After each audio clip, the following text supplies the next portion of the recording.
চলো আজকে তোমাদের সঙ্গে শেয়ার করব ডিমের তরকারি ও পাস্তা।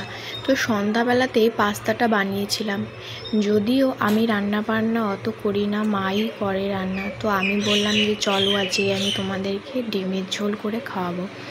তো এখানে দেখো আমি ডিমের ঝোল করে নেওয়ার জন্য ডিমগুলোকে সিদ্ধ করে সুন্দর লাল লাল করে ভেজে নিয়েছি।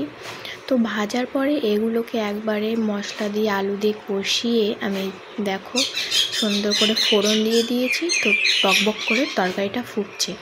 আর এইরকম ডিমের ঝোল খেতে কিন্তু তোমাদের দাদাভাই খুব পছন্দ করে, মানে একটু গ্রেভি গ্রেভি থাকবে, ঝোল কম থাকবে। তো বলতে বলতে দেখো আমার ডিমের কারি রান্না করা হয়ে গেছে। তো এখানে ছিল তরকারিটা আর এক গামলি ভাত ছিল। তো আজকে রাত্রেবেলা শুধু ভাত আর ডিমের তরকারি করা হয়েছে।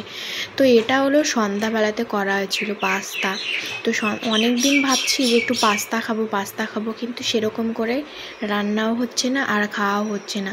তো দেখো সন্ধ্যাবেলাতে পাস্তা বানিয়ে ফেললাম। তোমাদের পাস্তা খেতে কেমন লাগে অবশ্যই কিন্তু কমেন্ট করে জানাবে। আর আমার ঠোঁটের নিচে দেখো একটা জ্বর ঠোসা বেরিয়েছে। তো পাস্তাটা খেয়ে নিয়েছি।